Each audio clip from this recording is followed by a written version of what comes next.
plenty of All-Stars plus new members of the Hall of Fame. League personnel and lots of fans head to northeastern Florida for the annual midpoint of the season gathering. That means it's also time for our annual show devoted exclusively to the ECHL's mid-season festivities.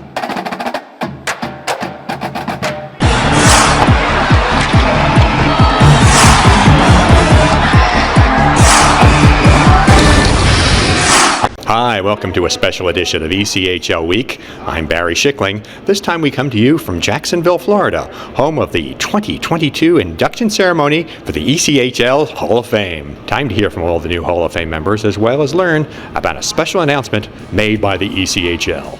It's a diverse group being welcomed into the Hall this year. An owner, a high-scoring forward, an Ironman goaltender, and a linesman who spent most of his pro career in the National Hockey League. It was a struggle when we were getting started in Cincinnati. I walked into games. We had a big building at 17,000 seats, and there were only less than 200 people that were there to watch the game. Those are real hard things to deal with, but fortunately we had a great staff, and they figured out ways that we could promote the team and get it turned around, and then you get to walk into the building when it's got 16,000 people in it, and it's just electric. I'm not good enough to remember all the good things that happened all those 20 years, but I certainly remember a lot of them, and the people that I've been able to meet through the ECHL, the governors, the owners of the other teams, the hockey staffs. It's just been special. They end up being good friends. It's not as much of a job as it is. It's just fun to be around. There's a few goals that I remember, so I don't even know how many goals I scored, but there's about a good 10 that I kind of have as highlight reels in my head that I'm kind of proud of, and it might be just batting the puck out of the air or something like that. That was just something that, or outworking a guy, like and bringing the puck to the net and scoring it. Just things like that I remember. I got there the second year South Carolina was in the league, and they had a lot of changes. They kind of came in last minute the first year, and they brought some guys. Then the next year, we had, I think, only 3 returning guys from the first year. And the South Carolina was crazy. I mean, hockey was a new thing. We come out after the games, and that after getting a fight, you got stitches, and the fans are like, they thought it was like WWF. It was like, no, that's not real. You guys aren't really fighting. So it was kind of surreal. I even tell the story. One time I skated across the red line, I dumped the puck and I take a slap shot, it hits the glass, and I'm turning to the bench. 10,000 people get on their feet because the puck hit the glass. There's 10,000 people standing up going crazy, and I thought there was a fight going on. I was looking around, I'm like, someone's fighting. But it was just because the puck hit the glass. So it's a whole different game, and it was awesome to be a part of it. When something like this comes along, you put a lot of thought into, how you ended up there and the people that helped you get there, and you realize that it's a lot of people, and it takes a village of people and a good support system to have some sort of recognition like I had here today. I think for me it's the time spent with your teammates, the bus rides. You spend so much time on a bus, anywhere from 2 hours to, I bussed one time from Elmira to Texas, to Beaumont, Texas, when they had a team, which was over 24 hours or something crazy. So that time spent with them and playing cards on the bus, and just being friends and teammates and goofing off, a lot of fun. The odd time I wonder, if I could do it again, and then I see 6'5" and ripped Ken Appleby walk through the airport with his gear yesterday, and I'm like, no, I'm way too old and fat to do that. So I was a 22-year-old kid from Buffalo driving around, and he really taught me what it was like to be a minor pro official, and told me I had some potential, but you still have to work hard. ECHL and in the NHL, it's the same passion, but just on a smaller scale. The people that work for the teams have the same passion and same desire to do the best that they can. And then in the NHL, it is the same. It's just at a bigger scale, but I always wanted to make sure I enjoyed it. So yeah, I did look around and go, wow, this is pretty cool. And then you think of all those road trips and doing this and doing that and finally making it, and staying humble though. And I've always just looked at it as like I never wanted my job to define me, so it's just a job, and being whatever game I have to officiate, that's what I'm going to do my best at that night to be the best for the team. And I remember going through snowstorms and all that, but you just did it. It made you a stronger person, and you knew you had to get to where you had to get, and you just persevered, and that carried on to whether you're fishing on the ice. Some nights you got to really dig deep and do what's best for the game, and I think the whole package of getting to the game, doing this, doing that, just made you a better person and an official. The surprise announcement made at the Hall of Fame luncheon was that the ECHL is renaming the Goaltender of the Year award in honor of Nick Vitucci. Vitucci, part of the first ever class of the league's Hall of Fame in 2008, had a 26-year association with the ECHL, starting in its first season when he led Carolina to the title, the first of his league record 5 championships.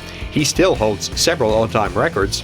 When his playing days were over, he spent 12 more seasons as a coach in both Greenville and Toledo. I had absolutely no clue, and I kind of feel bad thinking about it because this is, an event for the 4 guys going into the Hall of Fame and the significant impact that they've had in the league. So I feel bad even doing this because it should be about those 4 gentlemen and what they've meant to the ECHL. But I sent a message to my wife with a picture of the trophy, and I said, "Did you know about this?" And she thought it was an old trophy that just my name was on it, and I said, "Read it," and she's like, "I had no clue." No, obviously, this league is meant so much to me. My career, 99% of it was in the ECHL, and I'm so proud of the league and how it's grown for 5 teams to what it is now, and to be a small part of that along the way.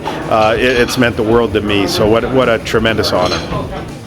Highlights from All-Star Game number 26 are next on ECHL Week.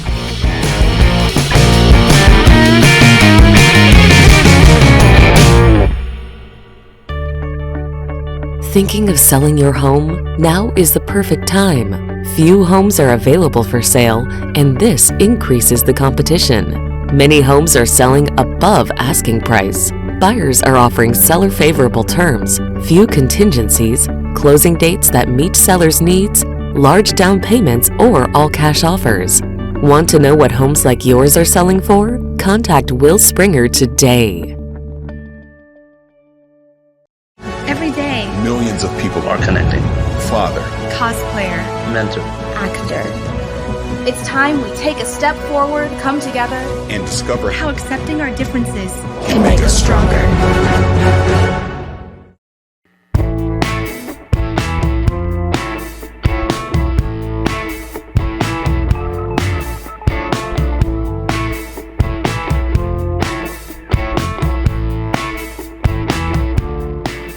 Time to check out the highlights from the 2022 ECHL All-Star Game.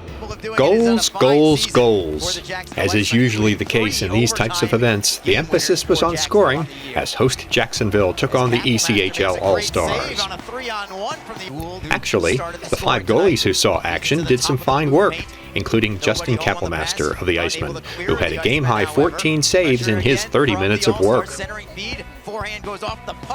A couple of the Icemen who gave the home fans something to cheer about included Vladislav Mikalchuk on a penalty shot, the only penalty of the game, and his teammate Brandon Fortunato, who took a nice feed from Abbott Gerdukis for this score.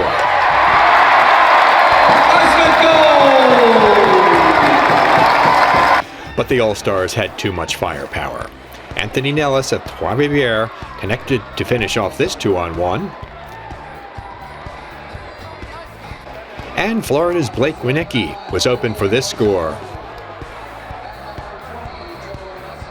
And although Nellis racked up a hat trick, Kansas City's Marcus Crawford did one better, scoring 3 times and adding an assist to earn MVP honors as the All-Stars filled the net in a 14-7 victory. Shaver with a drop pass for Crawford, stepping around a man, cuts to the forehand. In addition to the big games by Nellis and Crawford, Trois-Rivieres' Olivier Archambault earned 5 assists, an All-Star Game record.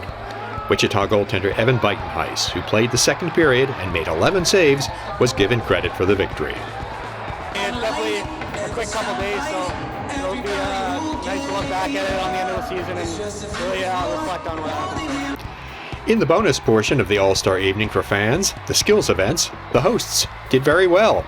Jacksonville's Ben Howardchuk won the fastest skater event with a time of 13.01 seconds, tied for 3rd fastest in ECHL skills competition history.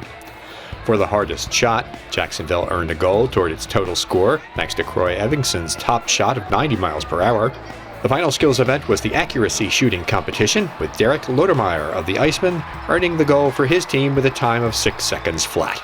Continuing a tradition which started in 2011, the 4 All-Star Game officials, representing their fellow referees and linespersons, made a trip on game day to present a check to a worthy group in the host city. Ascension St. Vincent's Mobile Health, which provides healthcare access for vulnerable patients in the northeastern Florida communities it serves, was this year's beneficiary. The All-Star event in Jacksonville was originally scheduled for January of 2021, but the pandemic forced a postponement. Despite the delay, Iceman owner Andy Kaufman was pleased about the game and accompanying Fan Fest, as well as the chance to host a significant league-wide event.